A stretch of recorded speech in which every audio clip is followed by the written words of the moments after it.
প্রতিবাদের ভাষা, আমার প্রতিরোধের আগুন দ্বিগুণ জ্বলে যেন, দ্বিগুণ দারুণ প্রতিশোধে করে চূর্ণ ছিন্ন ভিন্ন শত ষড়যন্ত্রের জাল যেন, আনে মুক্তি আলো আনে, আনে লক্ষ্য শত প্রাণে শত লক্ষ্য কোটি প্রাণে।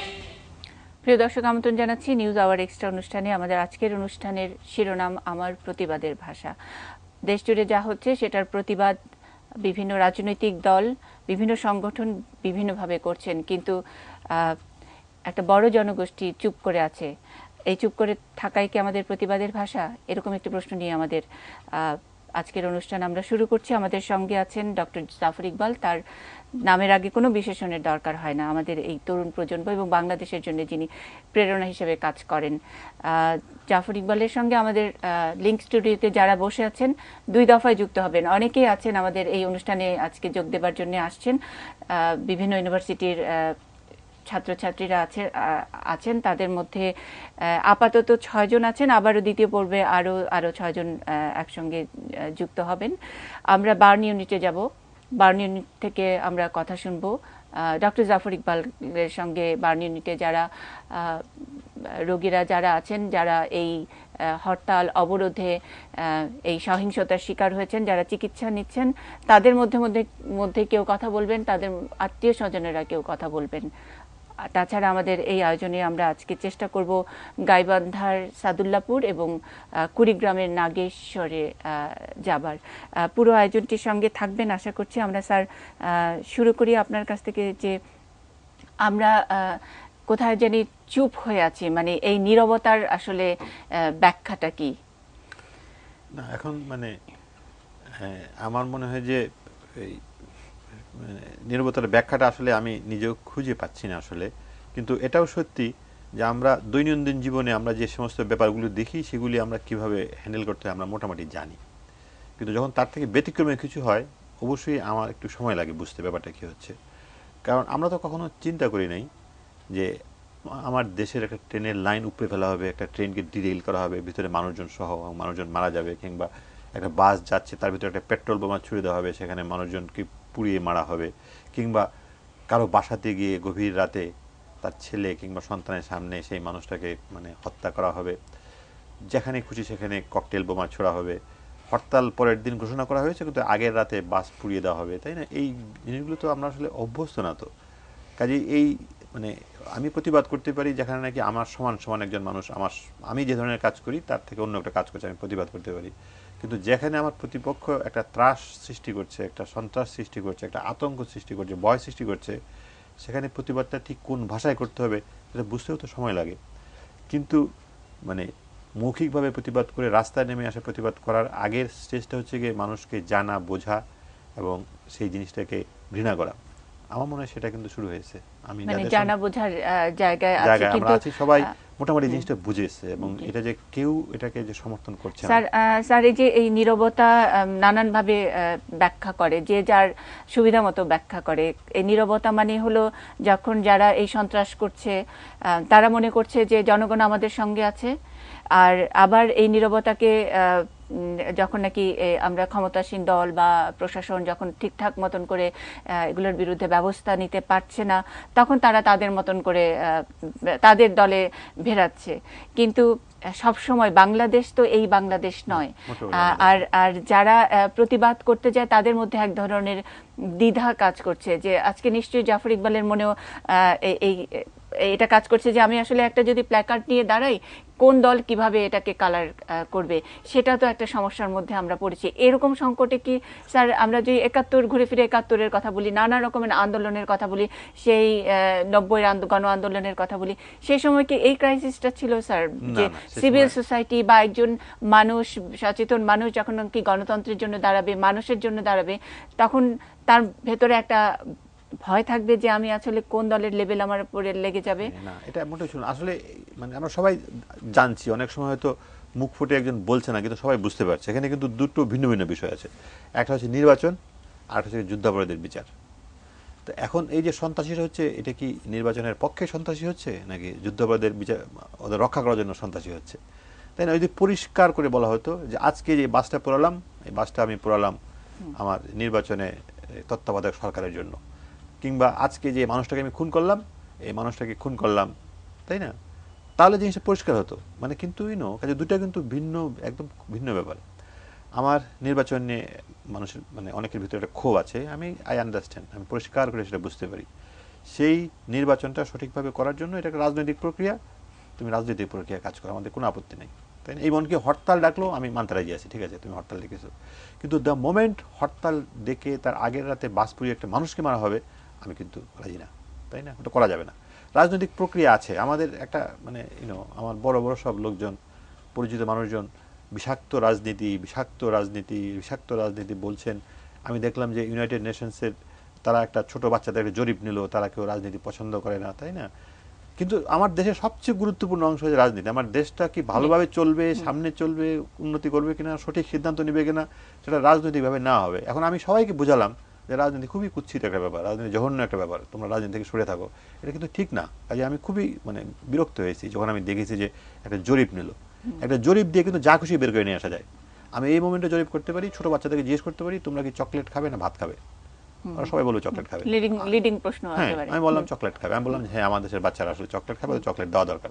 কিন্তু আসলে তো চকলেট দেওয়া দরকার না, ওদেরকে ভাত খাওয়াতে হবে, তাই তো? কাজেই আমার এটা বিরক্ত লাগছে। আমার মনে হয় যে মানে বিষয়গুলা মানে মানে তোমরা হয়তো সবচেয়ে ভালো করে করতে পারো যে আসলে রাজনীতিটা একটা খুবই গুরুত্বপূর্ণ ইনস্টিটিউশন। এটাকে আমরা কলুষিত মানে যদি হয়ে থাকে ভালো, কিন্তু সেটাকে আমরা ভালো না খারাপ মানে আমরা মেনে নিতে হচ্ছে, কিন্তু আমরা সেটাকে সংশোধন করার চেষ্টা করবো। আমরা যেন কাউকে না বুঝাই যে রাজনীতি খারাপ, তরুণ প্রজন্ম যেন রাজনীতিতে আসে, সত্যিকারের মানুষজন রাজনীতিতে আসে, তাই না? কাজে এটা যে একটা সুস্থ জিনিস, বড় জিনিস, গুরুত্বপূর্ণ জিনিস, এই জিনিসটা বোঝাতে হবে। কাজেই আমার রাজনৈতিক প্রক্রিয়াতে আমার কোনো আপত্তি নেই। আমরা রাজনীতির সঙ্গেই থাকতে চাই, সুস্থ রাজনীতির থাকতে সঙ্গে চাই, থাকতে হবে, এবং বাংলাদেশের ইতিহাসও তাই। মানে সব সময় যে কোনো সংকটে রাজনীতি দিয়েই আসলে সংকট মোচন। মানুষ রাস্তায় নেমে এসছে, তাই না? দিনের পর দিন সহ্য করেছে। আমাদের নেলসন ম্যান্ডেলা 27 বছর জেলে কাটিয়েছেন, আমাদের বঙ্গবন্ধু প্রায় সমান সময়, বঙ্গবন্ধু তাজউদ্দিন ওরা জেলে সময় কাটিয়েছেন, আমাদের পুরনো রাজনীতিবিদরা তারা দীর্ঘ সময় রাজনীতি মানে জেলখানার সময় কাটিয়েছেন, কত রকম জুলুম সহ্য করেছেন, তাই না? পথে আন্দোলন করছেন, রাস্তায় গান গাইছেন, তাই না? আমার কোনো আপত্তি নেই, আমি পছন্দ করি এটা হোক। সবাই যে এক রাজনীতি করতে পারে কিন্তু বলি না।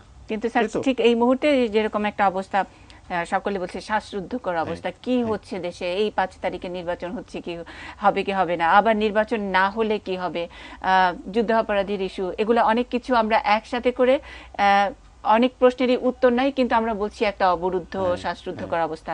আমরা সব কথাই কিন্তু স্যার শুনবো আপনার ছাত্রছাত্রীরা, মানে আপনাকে দিয়ে যাদেরকে মনে হয় যে যাদেরকে ছাড়া জাফর ইকবাল মনে হয় শূন্য লাগে, সেই তরুণ প্রজন্মের অনেকে আজকে স্টুডিওতে আছেন। খুব খুশি হলাম, তো আমি তাদের থেকে শুনতে আগ্রহী, আমি নিজে খুব বলতে খুব আগ্রহী আজকে। স্যার আমরা আজকে আয়োজনটিও তাই রেখেছি অনেকটা, যে আপনি শুনবেন এবং আপনার সঙ্গে অনেকে কথা বলতে আগ্রহী, তাদের জন্য আমরা আজকে অনেক আয়োজন করেছি।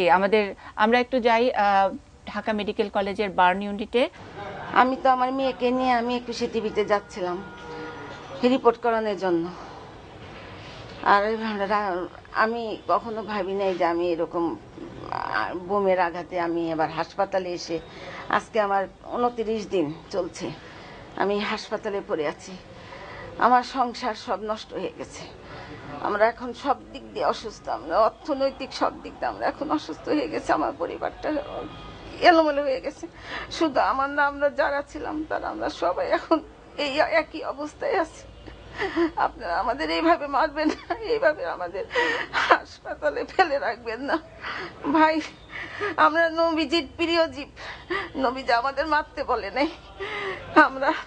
আপনারা আমাদের মারবেন না, যেই হোক। আমরা তো আপনাদের চিনি না, আপনাদের আমরা অভিশাপ দিব না, কিন্তু আপনারা আমাদের এইভাবে মারবেন না ভাই। আপনারা যেই হন, আমি তো আপনাদের দেখি নাই, এজন্য আমি আপনাদের কাউকে অভিশাপ দিব না, কিন্তু আপনারা আমাদের এইভাবে মারবেন না। একটা পরিবারের সন্তান মারা যাচ্ছে, স্বামী মারা যাচ্ছে, মা মারা যাচ্ছে, আপনারা আমাদের মারবেন না, খোদার দোহাই আমাদেরকে আপনারা বাঁচান ভাই। আমরা তো রাজনীতি করি না ভাই, আমরা তো সাধারণ জনগণ। আপনারা আমাদেরকে রক্ষা করেন। প্রশাসনের কাছেও আমাদের একই প্রার্থনা, যেভাবেই হোক আপনারা একত্রে হন, আপনারা আমাদেরকে সাধারণ জনগণকে রক্ষা করেন। দেখেন আমি কি অবস্থায় বার্নিটিতে পড়ে রয়েছি।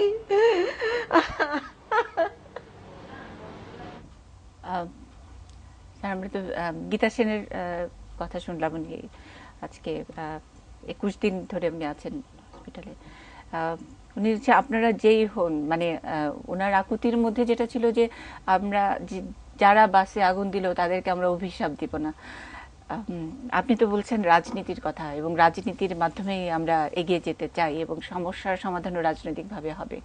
তাহলে যারাই বলি হচ্ছে, যাদের সংসার নষ্ট হয়ে যাচ্ছে, যাদের হাত পা তারা পঙ্গু হয়ে বসে আছে, এই ঘটনাগুলোর তালিকাটাই কি স্যার বাড়বে? মানে এই যে এই আজকে যে এই অনুষ্ঠানটা হচ্ছে, তাই না, মানে তোমার উদ্দেশ্যটা তো নিশ্চয়ই যে আমাদের দেশের মানুষকে সচেতন করার জন্য, যেটা ওইটা না হয় আমরা একটা প্রতিবাদ করতে পারি। তো আমি একজন মানে বিশ্ববিদ্যালয়ের একজন অধ্যাপক মানুষ, আমি আমাকে এখানে এনেছো, নিশ্চয়ই আমার প্রতি তোমার একটা কোনো এক ধরনের একটা ভরসা আছে যে আমি এসে কিছু একটা বলতে পারবো। আমি কি বলবো, আমাকে তুমি বোঝাও। এই যে ভদ্রমহিলা যে তার আমাকে যেভাবে বললেন, এটা বলার পরে কি আমাদের কিংবা আমার কিংবা অন্য কারো কি কোনো কিছু বলার কিছু আছে? নাই, তাই না? মানে উনি বললেন যে আমি তোমাকে অভিশাপ দিচ্ছি না, যে নাকি তার এত বড় সর্বনাশ করেছে, ওনার ভিতরে সেইটুকু উদারতা আছে যিনি বলছেন আমি তোমাকে অভিশাপ দিচ্ছি না, কিন্তু তোমরা আমাদেরকে এটা করো না, তাই না? কাজে উনি যে মেসেজটা দিয়েছেন, এই মেসেজ থেকে তো ভালো মেসেজ কিংবা বড় মেসেজ তো আমাদের পক্ষে দেওয়া সম্ভব না। আমি তাকে মানে শ্রদ্ধা জানাই, তাকে আমার স্যালিউট। তিনি তো প্রধানমন্ত্রী যখন এসেছিলেন তখন তার সঙ্গে তিনি প্রধানমন্ত্রীর সামনেই উনি বলেছিলেন যে কাজে উনি যে কথাটা বলছেন, উনি কিন্তু শুধু ওনার নিজের কথা না, উনি আমাদের দেশের সমস্ত মানুষের কথাটা কিন্তু উনি ওনার মতন করে বলেছেন, এবং ওনার থেকে সুন্দর করে স্পষ্ট করে ভালো করে হয়তো বলা সম্ভব না। কাজে তিনি হয়তো খুব মনে কষ্ট পাচ্ছেন যে তিনি একা পড়ে আছেন, তার কিছু করার নাই, তার সংসার নষ্ট হয়ে যাচ্ছে, কিন্তু তিনি আমাদেরকে যেভাবে চোখে আঙ্গুল দিয়ে পুরো জিনিসটি দেখিয়ে দিয়েছেন, আমার তো মনে হয় না আমরা সবাই মিলে সেটা করতে দেখাতে পারবো, তাই না?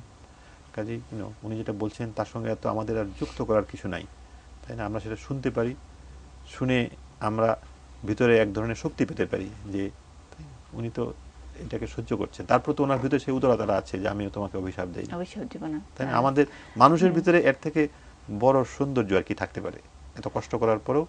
স্যার, আমি এই সৌন্দর্যের শক্তিটা নিয়ে আমার মনে হয় যে বাংলাদেশের যুগে যুগে যত বিপদ আপদ যাই হয়েছে, রাজনৈতিক সংকট যেগুলো, সব এই মানুষের ভেতরকার সৌন্দর্যের শক্তি বোধহয় পরাজিত করেছে। সেই সংকটগুলোকে আমরা পার করেছি, এবং সেখানে তরুণ সবসময়, এবং তরুণদেরকে আপনি উজ্জীবিত করেন। আমাদের তরুণরা রয়েছেন, তাদের নিশ্চয়ই অনেক প্রশ্ন আছে। আমরা আবার বার্নিয়ানিতে কিন্তু যাব। আমরা জানি ওখানে অনেকেই কাতর হয়ে আছেন এবং তারা তাদের কথা বলতে চান। আমরা আসলে আমরা কখনো ধৈর্য নিয়ে তাদের কথা শুনিও না। আমরা হয়তো কিছু করতে পারবো না, কথা শোনাটাও এক ধরনের তাদের কষ্টের সঙ্গে সামিল হওয়ার মতো। আমরা সেটাও আজকে চেষ্টা করব। অনেকের কথা শুনবো। আমরা একটু তরুণদের কথা শুনতে চাই স্যারের সঙ্গে কথা বলবার জন্য, যারা আজকে স্টুডিওতে, লিংক স্টুডিওতে আছেন। পরিচয় দিয়ে আপনার প্রশ্ন করবেন। কে বলবেন প্রথম? আসসালামু আলাইকুম স্যার। স্যার, আপনার কাছে আমার যে প্রশ্নটা সেটা হলো যে আজকে আমরা যখন আমাদের এই রাজনৈতিক বিশৃঙ্খলাগুলোর দিকে তাকাই, তখন স্যার আমরা দেখতে পাই যে এই বিশৃঙ্খলাগুলো যারা করছেন তাদের বয়স কিন্তু স্যার কোনোভাবেই 25 থেকে 30 বছরের বেশি না। এরা সবাই স্যার শিক্ষার্থী কিংবা শিক্ষার্থী পর্যায়ের মধ্যে পড়ে।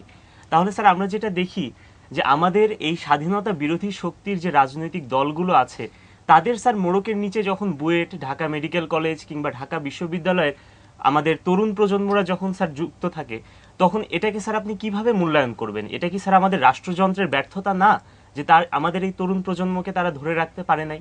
এটা কি স্যার আমাদের রাষ্ট্রযন্ত্রের চূড়ান্ততম ব্যর্থতা না, যার কারণে স্যার আজকে আমাদের এই নিষ্ক্রিয়তা, রাজনৈতিক নির্জীবতা? স্যার, এই প্রশ্ন মানে সবচেয়ে কঠিন প্রশ্ন আসলে। আমি সবসময় আমার নিজেকে কিন্তু আমি এই প্রশ্নটা করি, তাই না, যে কেমন করে সম্ভব আমাদের 71 সনে আমাদের যে মুক্তিযুদ্ধ, তার থেকে বড় মহান, তার মানে এত বড় অর্জন, এত বড় বীরত্ব, এত বড় আত্মত্যাগ, এত চমৎকার একটা বিষয় কিন্তু আমাদের দেশে কিন্তু আর একটাও নাই। কাজেই একটা তরুণ প্রজন্ম সেটাকে ভালোবাসবে, সেটার জন্য উজ্জীবিত হবে, কিন্তু তারা সেটাকে ভালোবাসে না, তারা সেটাকে মানে তার বিরোধিতা করে। এটা কিভাবে সম্ভব সেই উত্তরটা কিন্তু আমি জানি না। তো আমি নিজে একটু খোঁজ খবর নেই, চেষ্টা করি, এবং সেখান থেকে যেটুকু আমি বুঝতে পেরেছি যে অত্যন্ত সূক্ষ্মভাবে এই বিষয়টাকে করা হয়। একটা ছোট বাচ্চাকে একদম খোঁজ করে তাকে টার্গেট করা হয়, তাকে বোঝানো হয়, তাকে দলে টানানো হয়, তাকে আর্থিকভাবে সহযোগিতা করা হয়, তাই না, করে আস্তে আস্তে আস্তে আস্তে তাকে ব্যবহার করা হয়। এবং তখন একটা সময় থাকে, তখন তারা তাদের দৃষ্টি তারা বন্ধ হয়ে যায়, তখন তারা দেখে না, তাদেরকে যে কথাটা বলা হয় তারা সেটাই করে। কাজে আমাদের দায়িত্ব হচ্ছে গিয়ে এই সংখ্যাটাকে কমানো। এটা কিন্তু আমার ধারণা কিন্তু আমরা কিন্তু অনেকটুকুই সক্ষম হয়েছি। 1975 সালে যখন বঙ্গবন্ধুকে মেরে যখন নাকি সরকার পরিবর্তন করা হলো, তারপরে মিলিটারি শাসন থাকলো বহুদিন, তখন কিন্তু বাংলাদেশের যে আমাদের যে বিশাল যে অর্জন, একটা গৌরবোজ্জ্বল যে ব্যাপার, সেটা কিন্তু মোটামুটি গোপন রাখা হয়েছিল। তখন একটা জেনারেশন তৈরি হয়েছে, তারা বাংলাদেশের জন্য ভালোবাসা নাই। কিন্তু তারপরে যখন নাকি গণতন্ত্র এসছে, তখন আমাদের সমস্ত মানুষজন যখন প্রোঅ্যাক্টিভভাবে আমাদের মুক্তিযুদ্ধের কথা, সাহসের কথা, সৌন্দর্যের কথা, মহান এই ব্যাপারগুলির কথা বলতে শুরু করলো, তখন কিন্তু আস্তে আস্তে পরিবর্তন হয়েছে। আমাদের কিন্তু নতুন প্রজন্ম কিন্তু এখন আগের থেকে অনেক সচেতন, তারা কিন্তু এই জিনিসটাকে অনুভব করে। এবং আমি নিশ্চিত, আমার কাছে সেই পরিসংখ্যান নাই যে যারা নাকি ওই ধরনের মানুষ, যেটা তুমি বলছো 25-30 বছরের ইয়াং ছেলেপেলে, কিন্তু এরা স্বাধীনতাকে অনুভব করে না, আমাদের মুক্তিযুদ্ধকে অনুভব করে না, বিরোধিতা করে, সেই সংখ্যাটা কিন্তু আস্তে আস্তে কিন্তু কমতে শুরু করেছে। কাজে আমি বলবো তোমরা হতাশ হয়ে না আসলে, তাই না, কারণ তোমাদের সংখ্যাই বেশি, এবং আমাদের দেশটাকে সামনের দিকে যারা এগিয়ে নিয়ে যাবে তারা কিন্তু তোমাদের মতন মানুষ। ওই তাদের মতন মানুষ কিন্তু আমাদের দেশটাকে কিন্তু এগিয়ে নেবে না, তারা হয়তো দেশটাকে পিছনে টানার চেষ্টা করতে পারে। কাজে তোমরা যদি সংখ্যায় বেশি হও, তোমরা যেভাবে তোমাদের ভালোবাসা আমাদের দেশের জন্য দেখিয়েছো, সেটা যদি দেখাতে থাকো, তাহলে আমার মনে হয় যে আমাদের খুব বিস্মিত হওয়ার ব্যাপার আছে, কিন্তু ভয় পাওয়ার কিছু নাই আসলে। আমি এটা নিশ্চিতভাবে বিশ্বাস করি। আর কেউ কি প্রশ্ন করবেন? লিংক স্টুডিওতে যারা আছেন একটু নাম বলে প্রশ্নটি করবেন। সবার নাম আমি মনে রাখতে পারিনি, আমি জানি অনেকেই আছেন এখানে, জয়দেব আছেন, ফারহানা, নুসরাত, অম্লান, মল্লিকা, অনেকেই আছেন। একটু নাম পরিচয়টা দিয়ে স্যারকে প্রশ্ন করেন। স্যার আসসালামু আলাইকুম, আমি অম্লান কিশোর মন, ড্যাফোডিল বিশ্ববিদ্যালয়ের একজন শিক্ষার্থী। স্যার আপনি আজকে যে প্রথম দুটি কথা বলেছেন, একটি হচ্ছে নির্বাচন এবং দ্বিতীয়টি হচ্ছে যুদ্ধাপরাধী। স্যার আমরা সবাই নির্বাচনে অংশগ্রহণ করতে চাই, তরুণ প্রজন্মের একজন অংশীদার হিসেবে, কিন্তু স্যার আসলে কি নির্বাচনটি হবে? কিন্তু সেই নির্বাচন আমি ভোট দিতে পারবো যেখানে বিনা প্রতিদ্বন্দ্বিতায় এতগুলো আসনে একটি দল নির্বাচিত হয়ে যায়? এবং দ্বিতীয় প্রশ্নটি হচ্ছে স্যার, যখন যুদ্ধাপরাধীদের প্রশ্নে আমরা তরুণ প্রজন্ম যখন এক হয়ে গণজাগরণ মঞ্চে যখন একসাথে হই, যখন সেখানে নাস্তিকতার নামে একটি লেবাস জুড়ে দেওয়া হয়, সেখানে কি আমি আদৌ কি আমরা আসলে কি দিগ্ভ্রান্ত হই না যে আসলে কি আমরা সঠিক দিকে যাচ্ছি, নাকি আমরা যুদ্ধাপরাধীদের যে ন্যায় দাবিটি, যে তাদের বিচার হোক, সেই ন্যায় দাবিটি যখন নিয়ে আমি শাহবাগে যখন জড়ো হই, তখন আমাকে বলে তুমি তো নাস্তিকের দলে। আসলে কি আমি নাস্তিক, নাকি আমি এই দেশের একজন দেশপ্রেমিক? সেটি আসলে প্রশ্ন আপনার কাছে।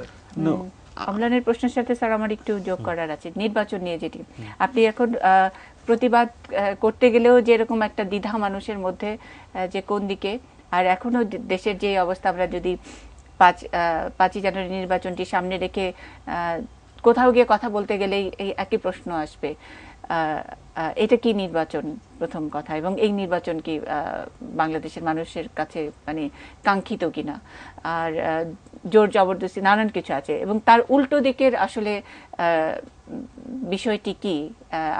আমি বলতে চাচ্ছি, যদি নির্বাচনটি না হতো বা না করতো এই সরকার, তাইলেই বা কি হতো, অপশনস গুলাও বা কি হতো, আমাদের হাতে আসলে কোনটা আছে, কি আছে এটার সমাধান? তোমার প্রশ্ন শুনে মনে হচ্ছে যেন আমি তার উত্তরটা জানি। না স্যার, আমি বলছি যে আমরা কিন্তু কেউই উত্তরটা জানি না। দাঁড়ালে আপনার কাছে এই প্রশ্নগুলোই আসবে, এবং কথা শুনতে হলে তো স্যার শুনতেই হবে, শুনতেই হবে, তাই না? এই প্রশ্নগুলোর উত্তর তো আমরা কেউ জানি না। অবশ্যই আমরা এরকম একটা নির্বাচন চাই না, আমরা চাই সবাই মিলে নির্বাচন করুক। তাহলে আমার প্রশ্নটা, সবাই মিলে নির্বাচন করছে না কেন? এই যে তত্ত্বাবধায়ক সরকারটা ছাড়া যে নির্বাচন হবে, যখন নাকি আমাদের সংসদে এই বিষয়গুলি পাশ করা হলো, সেটা তো আজকে করা হয় না, সেটা বহুদিন আগে করা হয়েছে। তো সেই মুহূর্ত থেকে সেই আন্দোলনটা যদি করা শুরু হতো, তাহলে আজকে হয়তো মোটামুটি একটা জায়গায় পৌঁছানো হতো। এই আন্দোলনটা করা হচ্ছে ঠিক যখন শেষ মুহূর্তে এসে, তখন, তাই না?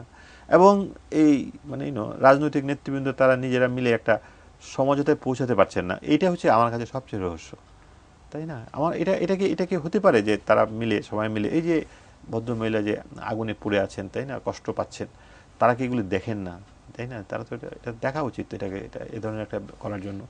কাজেই আমার মনে হয় যে আমি ওই জিনিসটা আমি বললাম তো, আমি বুঝতে পারি না, তো আমি যে জিনিসটা আমি নিজে বুঝতে পারি না, সেটা আমি অন্যজনকে কীভাবে বোঝাবো? আমি তো বোঝাতে পারবো না। আর ও যে আমাকে যে প্রশ্নটা করেছে যে নাস্তিক বলে একটা অপবাদ দেওয়া হচ্ছে, আমি বলি এটা হচ্ছে গিয়ে অনেক পুরানো অস্ত্র, বুঝেছো? এটা শুধু যে আমাদের দেশে করা হয় তা না, এটা পৃথিবীর বড় বড় দেশেও এটা করা হয়। আমি আজ কোথায় যেন বলছিলাম যে আমাদের মাদাম কুরির মতন এত বড় মহিলা 2বার নোবেল পুরস্কার পেয়েছেন, তাকেও তাদের দেশে নাস্তিক বলেছিল, তাই না?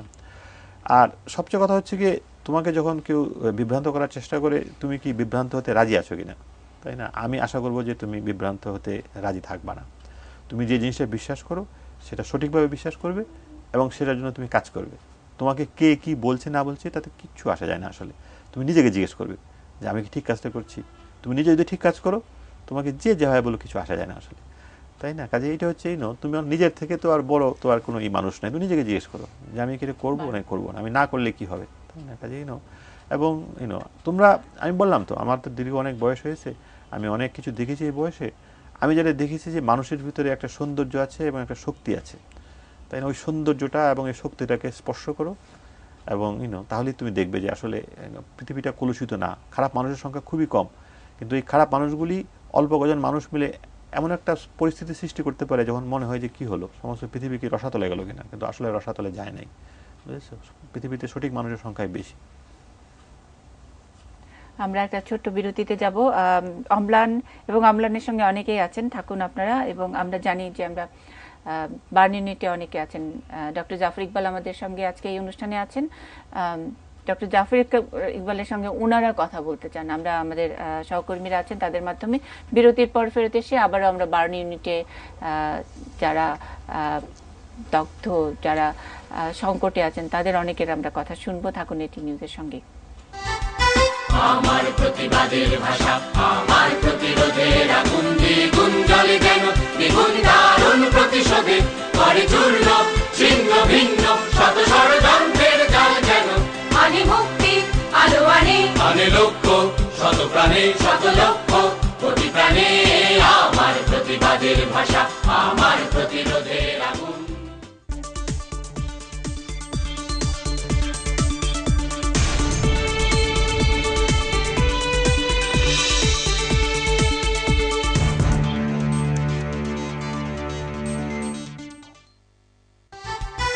আমার প্রতিবাদের ভাষা, আমার প্রতিরোধের আগুন দ্বিগুণ জ্বলে যেন, দ্বিগুণ দারুণ প্রতিশোধে করে চূর্ণ ছিন্ন ভিন্ন শত ষড়যন্ত্রের জাল যেন।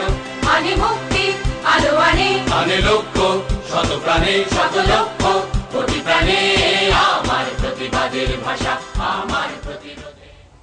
দেখছেন নিউজ আওয়ার এক্সট্রা। আমাদের আজকের শিরোনাম আমার প্রতিবাদের ভাষা। সঙ্গে আছেন ডক্টর জাফর ইকবাল। আমরা আগেই বলেছি আমরা বার্ন ইউনিটে যারা আগুনে পোড়া বোমার আঘাতে আহত, তাদের অনেকের সঙ্গে আমরা কথা বলবো। আমাদের সহকর্মীরা আছেন, আমরা সরাসরি এখন বার্ন ইউনিটে যাচ্ছি কথা বলবার জন্য। তাদের কথা শুনবো আমরা। তো 22 তারিখে 28 তারিখে বিহঙ্গ গাড়িতে অ্যাক্সিডেন্ট হয়, বোমা মারে, পেট্রোল বোম। আমি নিজেও বুঝতে পারি নাই, হঠাৎ করে দেখি আমার মুখ টুক ঝলসে যাচ্ছে। পরে গাড়ি কোনো রকম থামছে না কি করছে তাও বলতে পারবো না। আমি গাড়ি থেকে নেমে দেখি আমার গা শরীর জ্বলে যেতেছে এবং শার্ট পুড়ে যেতেছে। পরে শার্ট গেঞ্জি আমার ছিল, সেটা আমি গায়ে থেকে খুলে ফেলে একটা রিক্সাওয়ালাকে ডাক দিই যে আমাকে তাড়াতাড়ি ঢাকা মেডিকেল বার্ন ইউনিটে নিয়ে চলো। রিক্সার সাথে রিক্সাওয়ালা তাড়াতাড়ি করে আমাকে বার্ন ইউনিটে নিয়ে আসছে। আমার সাথে পকেটে মোবাইল ছিল, মোবাইল যে বের করবো হাত দেখি, হাত আর আমি পকেটে ঢুকাতে পারতেছি না, হাতও ঝলসে গেছে। পরে অনেক কষ্ট করে আপনার করছি, মোবাইলটা বের করছি। বের করে আমার এক ফ্রেন্ড আছে, তাকে ফোন দিছি। ফোন দিয়ে বললাম যে আপনি তাড়াতাড়ি বার্ন ইউনিটে আসেন।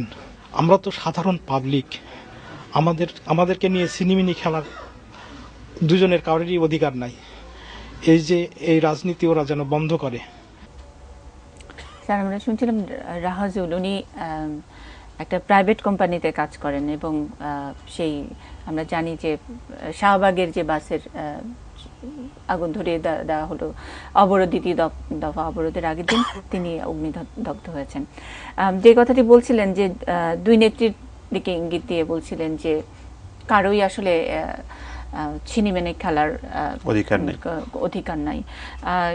এখনই আমরা রাজনীতির কথা যখনই বলি তখনই বলা হচ্ছে যে ওনারা বসুন, ওনারা কথা বলুন, ওনারা সেটেল করুন, কিন্তু এবং এটাকে আমাদের কাছে অনেক অসম্ভব মনে হয়। আমাদের কাছে অসম্ভব মনে হয়, আবার বাংলাদেশের মানুষই তো এটাকে সম্ভব করেন। স্যার, তাদের মানে সাধারণ মানুষের প্রত্যাশাটা নিয়ে যদি আপনি কিছু বলেন। আমরা আরো দুইটি ভালো মডেল দেখতে চাই, যে আমি জানি যে আমরা শুরু করার আগে যে এই মুহূর্তে আমরা যার মানে আমরা দেখলাম, তাই না, আমি সেটা নিয়ে একটু কথা বলতে চাই, তাই না। মানে আমি কি বলবো, মানে এটা আমি চাই যে দেশের মানুষ দেখুক, এই জিনিসগুলো দেখুক, এবং তারা মানে তারা নিজেরাই বলুক, তাই না, যে এই ধরনের ঘটনা কি আমাদের দেশে কি ঘটা সম্ভব। যে ভদ্রলোক, আমরা তো শুধু দেখছি যে আচ্ছা ঠিক আছে উনি হয়তো মানে লাকি, উনি প্রাণে বেঁচে গিয়েছেন, কিন্তু উনি বলছেন ওনাকে পরিবারটাকে দেখতে হয়, ওনার স্ত্রী কোনো কাজ পান নাই, ওনার শ্বশুর মারা গিয়েছেন, ওনার শেলিকাকে ওনাকে দেখতে হয়, একটা মেয়ে ভিকারুন্নসিতে পড়ে, তাই না, এবং সব এই যে সংসারটা যে, তাই না, পুরোপুরি এলোমেলো হয়ে যাচ্ছে, কি হবে, একটা মানে মনের ভিতরে একটা দুশ্চিন্তা, একটা কষ্ট। কাজে আমার মনে হয় যে এই যারা এখানে আছেন তাদেরকে কোনো রকম সহযোগিতা করাটা কিন্তু আমাদের দায়িত্বের ভিতরে পড়ে, তাই না। কাজেই ওই ভদ্রলোক কিংবা তাদের মতো নাও মনে হয় এক ধরনের কোনো রকম ফান্ড রেজিং করে যেন এই অবস্থায় যেন পরিবারগুলো দেখাশোনা করা যায়, যে আজকে একজন মানুষ মারা গেল, তার পরিবারটার কি অবস্থা, কাউকে না কাউকে সেই দায়িত্বটা কিন্তু নিতে হবে। স্যার, কিন্তু ধরেন বাংলাদেশের মানুষ যখন বিপদে আপদে পড়ে, যদি প্রাকৃতিক দুর্যোগের কথা বলি, বাংলাদেশের মানুষ একজন আরেকজনকে সাহায্য করে, এবং কখনো কেউ আরেকজন না খেয়ে, একজন মানুষ না খেয়ে মারা গেছে এই ঘটনা বাংলাদেশে কম। কিন্তু এই যে মানুষ মানে যে মানুষের সৃষ্টি যেই দুর্যোগ, সেই দুর্যোগ একটার পর একটা ঘটবে, হয়তো আপনার মতো আমাদের মতো কেউ গিয়ে দাঁড়াবে, এটা কতখানি মানে কাঙ্ক্ষিত? এটা মানবতার জন্য ঠিক আছে, সবই আছে, কিন্তু রাজনীতির জন্য করছে, ক্ষমতায় যাবার জন্য করছে, সেটার জন্য তখন সাধারণ মানুষ শুধু সাহায্য করতে এগিয়ে যাবে না। মানে এই মানুষগুলোর তো কোনো দোষ নাই, তারা তো নিজেরা পরিষ্কার করে বলছেন যে আমি তো রাজনীতি করি না, আমাকে কেন, তা আমাদের সবারই প্রশ্ন, তাদেরকে কেন আমি জিম্মি যদি ধরবো, আমি তাদেরকে কেন আমি জিম্মি ধরবো, তাদেরকে কেন আমি কষ্ট দেবো, তাই না। এটা তো একটা বোঝার বাইরের ব্যাপার। কাজে আমার মনে হয় যে দেশের মানুষকে বুঝতে হবে যে তোমরা একটা কিছু তোমার আদায় করে নিতে চাও, হ্যাঁ নাও, রাজনৈতিকভাবে নাও, তোমরা সন্ত্রাস করে সাধারণ মানুষকে কষ্ট দিয়ে সেটা নিও না, এটা আমাদেরকে বুঝতে হবে আসলে, তাই না। আমি কোরআন শরীফ আমি খুব মন দিয়ে পড়েছি, সেখানে একটা লাইন আছে, সেই লাইনটা হচ্ছে এরকম যে ইংরেজিতে হচ্ছে if you kill a man you kill the mankind. তার মানে তুমি যদি একটা মানুষকে হত্যা করো, বিনা কারণ হত্যা করো, আসলে তুমি পুরো মানবজাতিকে হত্যা করেছো। এরকম পাওয়ারফুল লাইন কিন্তু মানে আমার জানা মতে আমি অন্য কোথাও পাই নাই। তার মানে যে এই মানুষগুলি অনেকেই হয়তো ধর্মের কথা বলছে নিয়ে মানুষকে মারছে, তারা কি জানে যে সৃষ্টিকর্তা তাদেরকে বলে দিয়েছেন যে তুমি যে একটা মানুষকে মেরেছো সেটা equivalent to killing the whole mankind, পুরো মানব জাতিকে হত্যা করার মতো। তুমি জেনে শুনে এই কাজটা কিভাবে করছো? যিনি আদেশ দিচ্ছেন একটা ঘরে বসে, তাই না, কাউকে লাগিয়ে দিয়েছেন যে যাও তুমি এটা কাজটা করে আসো, সে মারছে, সে কি জানে? সে যদি আমাদের পবিত্র কোরআন শরীফকে বিশ্বাস করে যে তার যে কোনো মুক্তি নাই, সে পুরো মানব জাতিকে ধ্বংস করেছে। আবার ঠিক পরের লাইনে আরো সুন্দরভাবে লেখা আছে if you save one man you save the mankind, মানে তুমি একটা মানুষকে বাঁচাও, তুমি পুরো মানব জাতিকে বাঁচিয়ে ফেলো। তো মানুষ মানে তারা কি এই জিনিসগুলো দেখে না? একটা মানুষকে বাঁচাইলে আমি পুরো ম্যানকাইন্ডকে বাঁচাতে পারি, তো আমরা সবাই মিলে কেন মানে একটা মানুষকে বাঁচানোর জন্য আমি কেন করবো না?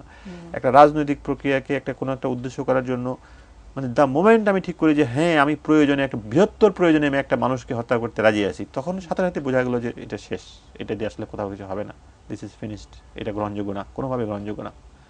কাজেই যাই হোক, হ্যাঁ তুমি বলছিলে যে স্যার আমরা ভালো উদাহরণ দু একটা দেখতে চাই, কারণ যখন আপনি বলেছেন যে রাজনৈতিকভাবে আদায় করা, আমরা যেটাই আদায় করতে চাই ভালোটাও রাজনৈতিকভাবে আদায় করতে চাই, এবং এখন ঘুরে ফিরে আসলে প্রধান দুই শীর্ষ নেতার কথাই ওঠে, এবং তারা একসঙ্গে বসবেন না, সলভ করবেন না।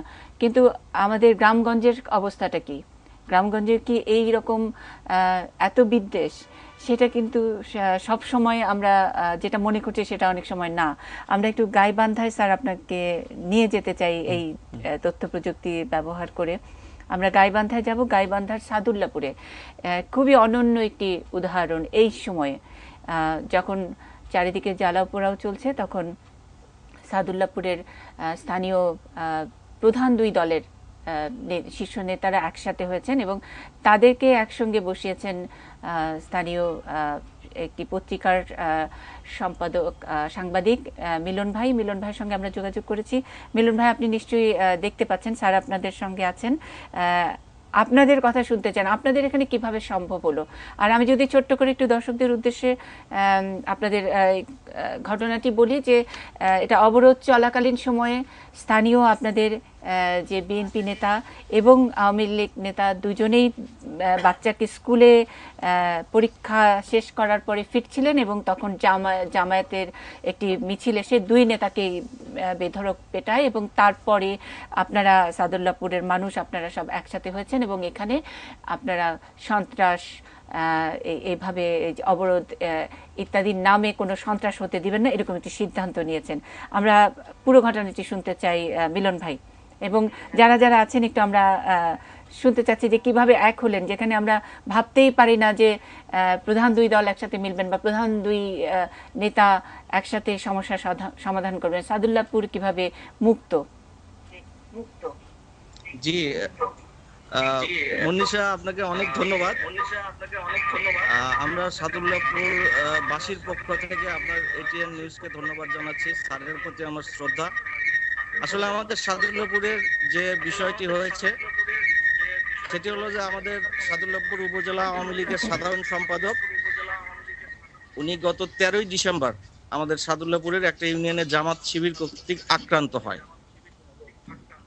এই আক্রান্ত হওয়ার পর আমরা সাদুল্লাপুরে দেখি যে আমাদের আওয়ামী লীগ এবং অন্য তার সঙ্গে যে দলগুলো আছে তাদের সঙ্গে আমাদের বিএনপির যে এখানে বিএনপি নেতা আছেন তার বাসভবনে অগ্নিসংযোগ করা হয়। আমাদের বিএনপি নেতার ব্যবসায়িক প্রতিষ্ঠানে আগুন দেওয়া হয়, মোটরসাইকেল ভাঙচুর করা হয়। তো আমাদের সাদুল্লাপুরে যে রাজনৈতিক সম্প্রীতিটা ছিল এই সম্প্রীতিটা আমরা দেখছি যে এটা নষ্ট হওয়ার পথে। তখন আমরা চিন্তা করলাম যে আমাদের এখানে আওয়ামী লীগ এবং বিএনপি বা অন্য কোনো দলের সঙ্গে আমাদের কোনো সহিংসতা এর আগে কখনো হয়নি। তখন আমরা চিন্তা করলাম যে আমরা যদি সবাইকে নিয়ে বসতে পারি যে আমরা এই নাশকতাগুলো আমরা আর করব না। আমরা তখন আমাদের সাদুল্লাপুরের সম্মানিত রাজনীতিকদেরকে প্রেস ক্লাবে আমন্ত্রণ জানাই এবং তাদেরকে চা খাওয়ার জন্য আমন্ত্রণ জানিয়ে তাদেরকে আমরা বলি যে আমাদের যে শান্তি ছিল এই শান্তির ধারাটা কিভাবে অব্যাহত রাখা যায়। তখন আমাদের বিএনপির নেতৃবৃন্দ এবং আওয়ামী লীগের নেতৃবৃন্দ কথা বলে। তারা দুই দলেই দুইজনের কাছে বিভিন্ন প্রস্তাব রাখে এবং প্রস্তাব রাখার পরে আমরা সম্মত হই যে হ্যাঁ আমাদের সাদুল্লাপুরে কোনো ধরনের নাশকতা হবে না এবং আমরা কোনো ধরনের নাশকতা করতেও দেব না কাউকে। এবং তার ফলশ্রুতিতে আমরা এখন পর্যন্ত আমরা 18 তারিখের পরে এখন পর্যন্ত আমাদের সাদুল্লাপুরে কোনো রকমের সহিংস ঘটনা ঘটেনি, তার ফলাফল আমরা পেয়েছি। স্যার আপনি কি কোনো প্রশ্ন করবেন? আমি একটু ওনাদের সাথে কথা বলতে পারি? জি অবশ্যই স্যার, আপনার জন্যই স্যার। হ্যাঁ তাই না, আমি মিলন ভাই আপনি স্যারকে শুনছেন? আপনারা আমার কথা শুনছেন কিনা আমি জানি না, যদি শুনেন তাহলে আমি বলি। আমি বলবো আমি যদি একটা পত্রিকার সম্পাদক হতাম তাহলে আমার পত্রিকার হেডলাইনে বড় বড় করে আমি এই আপনাদের ঘটনাটার কথা লিখতাম, কিন্তু আমি পত্রিকার সম্পাদক না, তাই আপনাদের এই এত বড় খবরটা পত্রিকার ভিতরে কোথাও আছে কিংবা নাই আমি জানিও না। আমি যদি টেলিভিশন চালাতাম আমি টেলিভিশনে প্রত্যেক দিন প্রতি ঘন্টায় ঘন্টায় প্রচার করতাম যে সাদুল্লাহর মানুষজন দেখো তারা কিন্তু একত্র হয়েছে, তাই না? আমি যেভাবে বুঝি রাজনীতি তো মানুষের জন্য, আপনারা তো মানুষের জন্য কাজ করছেন, তাই না? আপনারা দুটো ভিন্ন ভিন্ন রাজনৈতিক দল, আপনাদের ভিন্ন ভিন্ন রাজনৈতিক একটা আদর্শ আছে এবং ভিন্ন ভিন্ন দলের জন্য কাজ করছেন, মানুষের জন্য কাজ করছেন, কিন্তু যেখানে মানুষের ব্যাপারটা এসছে আপনারা একত্র হয়ে আপনারা যে উদাহরণ সৃষ্টি করেছেন তার কোনো তুলনা নাই। কাজেই আপনাদের এই উদাহরণটা দেখে বড় বড় রাজনীতিবিদরা, দেশের বড় বড় নেতৃস্থানীয় রাজনীতিবিদরা, কেন্দ্রীয় নেতারা তারা যদি একটু শুধু শিখতেন যে হ্যাঁ এটা সম্ভব, এই দেখো এই এক্সাম্পলটা তৈরি করা হয়েছে, তাহলে আমরা যে কত আনন্দ পেতাম। আপনাদেরকে স্যালিউট জানাই, আপনাদেরকে সম্মান জানাই। আমি সুযোগ পেলে আমি শুধুমাত্র আপনাদের কাছে এসে আপনাদের হাতটা ধরে হ্যান্ডশেক করে বলার জন্য আমি আসবো যে থ্যাংক ইউ ভেরি মাচ। আমাদের মনের জোরটা আপনারা বাড়িয়ে দিয়েছেন যে বাংলাদেশে এরকম মানুষ যারা আছে যারা মানুষকে ভালোবাসে, দেশকে ভালোবাসে। মিলন ভাই আমি আরেকটু শুনতে চাই যে তারপরে তো আপনাদের সাদুল্লাপুরে সব রাজনৈতিক কর্মকাণ্ড চলছে, তাই না? 13 ডিসেম্বর পরে আরো অনেক হরতাল হয়েছে, অবরোধ হয়েছে, সেগুলো কিভাবে হয়েছে সাদুল্লাপুরে? এখানে সাদুল্লাপুরে এইগুলো যেভাবে হয়েছে যে আমরা তাদেরকে বলেছি যে এখানে সব আন্দোলন হবে অহিংস। বিএনপি তাদের কর্মসূচি পালন করবে, এখানে অন্য কোনো দল বাধা দেবে না, কেউ কাউকে গালিগালাজ দিবে না, মিছিলে কোনো উত্তেজনা পূর্বক কোনো স্লোগান দেওয়া হবে না, এবং তারা সকলেই এটা মেনে নিয়েছে। সেই কারণে আমাদের এখানে যে প্রোগ্রামগুলো হচ্ছে এগুলো সব শান্তিপূর্ণভাবে হচ্ছে। আচ্ছা, মানে এক দল আরেক দলকে সহযোগিতা করছে তাদের কর্মসূচি সফল করবার জন্য? জি, অনেকটা এইরকম। আচ্ছা, আপনাদের এখানে তো রাজনৈতিক, আপনার সঙ্গে আছেন রাজনীতিবিদদের, মানে বিএনপি এবং আওয়ামী লীগের নেতারা আছেন, স্থানীয় নেতারা আছেন, কিছু কি বলবেন?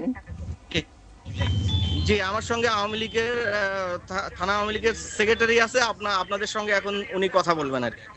আচ্ছা, তারপরে আমি বিএনপির একজনকে আপনার সঙ্গে কথা বলার জন্য।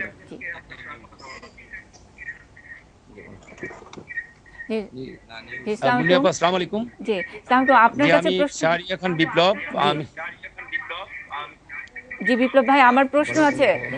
মানে এত সুন্দর একটি মানে উদাহরণ আপনারা তৈরি করেছেন, আমার প্রশ্ন যে কেন্দ্র থেকে কোনো চাপের মধ্যে পড়েন কিনা, যে আপনারা যে মিলেমিশে একসাথে আছেন এবং ধরেন বিএনপির কর্মসূচি আপনারা সহযোগিতা করে দেবার জন্য, সুতরাং উপর থেকে কি ধরনের চাপ আপনারা পান? আচ্ছা মুন্নি, আমি একটু বলি, ওনারা এত সুন্দর এক্সাম্পল করেছেন, আমাদের মেবি ওনাদেরকে এমন কোনো প্রশ্ন করা ঠিক হবে না যে প্রশ্নটা হয়তো স্পর্শকাতর, যেটা হয়তো ওনাদের জন্য উত্তর দেওয়া হয়তো একটু কঠিন। স্যার, আমরা এটা একটা মডেল হিসেবে তো নিতে পারি, এবং ওনারা কিভাবে এটা কোপ করে না, এটা তো রিয়ালিটি স্যার, রাজনৈতিক বাস্তবতা, ওনারা কিভাবে এগিয়ে যাচ্ছে এখন, মানে এখন যদি ওনাদেরকে এমন একটা উত্তর দিতে হয় যেটা উত্তর দেওয়াটা একটু স্পর্শকাতর, সেজন্য আমি ভাবছিলাম আর কি। কাজে আমার মনে হয় যে তারা যে এটা করেছেন, এটা একটা উদাহরণ তৈরি হয়েছে, আমাদের চোখের সামনে আছে, তাই না? শুধু আমরা না, আমার মনে হয় যে সমস্ত দর্শকরা দেখছে তারা সবাই দেখছে। জি বিপ্লব ভাই, তাহলে আপনি বলেন, আমি স্যারের কারণে আমার প্রশ্ন আমি ফিরিয়ে নিচ্ছি, আপনি বলেন, আপনারা বলতে চান আমরা সেটাই শুনি, ওনাকে কোনো প্রশ্ন না করে। জি বলেন। জি মুন্নি আপা, আমি স্যারকে সালাম জানাই। আসসালামু আলাইকুম। আসলে আমরা সাদুল্লাহপুরে দীর্ঘ 5 বছর আমরা সহপথ অবস্থানে থেকে আমরা রাজনীতি করেছি। আমরা সাদুল্লাহপুরের রাজপথে এবং সাদুল্লাহপুরের বিশেষ করে 11টি ইউনিয়নে আমরা সুন্দরভাবে এই দীর্ঘ 5 বছর আমরা আওয়ামী লীগ এবং বিএনপি এবং অন্যান্য জাতীয় পার্টি, অন্যান্য রাজনৈতিক দল, জাসদ, ওয়ার্কার্স পার্টি, আমরা আমাদের কেন্দ্রীয় কর্মসূচি অনুযায়ী সমস্ত কর্মসূচি আমরা পালন করেছি। আমরা বিগত 28শে ফেব্রুয়ারি যখন দেলোয়ার হোসেন সাইদি সাহেবের রায় ঘোষণা হলো, এরপর থেকে আমরা দেখি যে আমাদের এই সাদুল্লাহপুর উপজেলায় 2-1টি ইউনিয়নে কিছু ভাবে একটু বিশৃঙ্খল ঘটনা ঘটার পায়তারা হচ্ছে এবং ঘটছে। সেই সঙ্গে আমরা 18 দলীয় জোটের যে মেইন শরিক দল, আমরা সাদুল্লাহপুর উপজেলার জাতীয়তাবাদী দল বিএনপি, আমরা বিএনপির বন্ধুদের সঙ্গে আমরা কথা বলেছি যে আমরা আপনাদের সঙ্গে সহমত অবস্থানে থেকে আপনারা আপনাদের জাতীয় কর্মসূচি পালন করবেন। আমরা আমাদের কেন্দ্র ঘোষিত কর্মসূচি নিয়ে আমরাও মাঠে থাকবো, কিন্তু আমরা কোনো অহিংস রাজনীতিতে যাব না। এই অহিংস রাজনীতির যারা ধারক এবং বাহক, তারা হচ্ছে এই দেশের স্বাধীনতা বিরোধী শক্তি জামাতে ইসলামী। আমরা চাচ্ছি যে সাদুল্লাহপুর উপজেলায় আমরা জামাতে ইসলামী ব্যতীত সকল রাজনৈতিক দল একমতে থেকে আমরা আন্দোলন করব। আমরা রাজনীতি করি দেশের মানুষের জন্য, আমরা দেশের মানুষকে শান্তি দিতে চাই, আমরা দেশের মানুষের সুন্দর হাসিমুখ আমরা দেখতে চাই। আর এ কারণেই আমাদের সাদুল্লাহপুর প্রেস ক্লাব আমাদের এই 2 রাজনৈতিক দল এবং অন্য সহযোগী রাজনৈতিক দলদেরকে নিয়ে তারা সাদুল্লাহপুর প্রেস ক্লাবে বসেছিল। বিগত 13ই ডিসেম্বর আমি এবং আমার সঙ্গে বিএনপির সাবেক সভাপতি, বর্তমান বণিক সমিতির সভাপতি, আমরা 2 জন আমাদের 2 ছেলেকে নিয়ে আমাদের পার্বতীপুর খোলাহাটি ক্যান্ট পাবলিকে পরীক্ষা দিতে গিয়েছিলাম। ফেরার পথে ওই দিন কাদের মোল্লা সাহেবের ফাঁসির পরে ওনাদের একটি গায়েবী জানাজার অনুষ্ঠান জামাতে ইসলামী নিয়েছিল।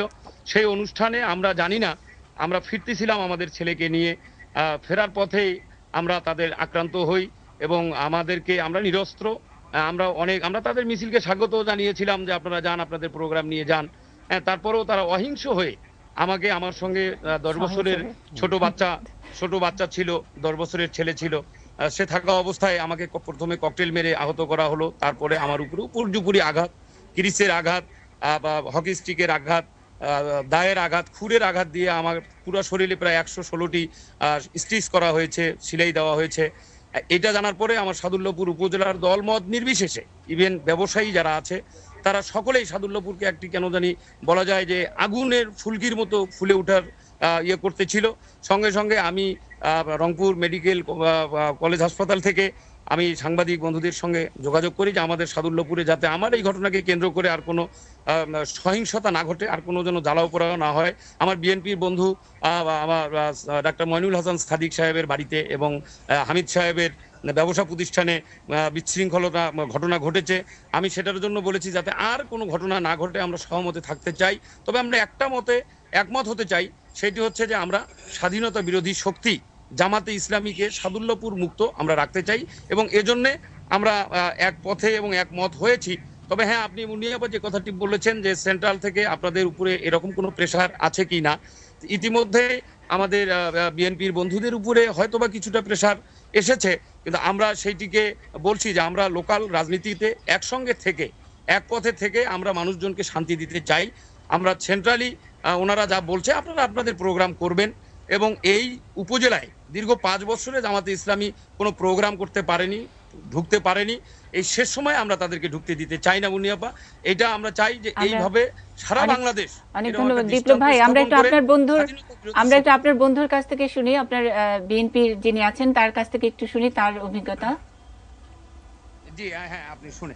মুন্নিয়াপা আমাদের বিএনপির সাবেক সভাপতি এবং বণিক সমিতির সভাপতি শফিউল ইসলাম স্বপন ভাই। জি স্বপন ভাই, আমি জানি। বিসমিল্লাহির রহমানির রহিম। জি আপা, জি আসসালামু আলাইকুম স্বপন ভাই। সমিতির পক্ষ থেকে আপনাদেরকে অভিনন্দন জানাচ্ছি এটিএন নিউজকে। আসলে আমরা দীর্ঘদিন ধরে রাজনীতি করে আসতেছি, কিন্তু আমাদের এখানে কোনো অশান্তির রাজনীতি এখানে আমরা করি না।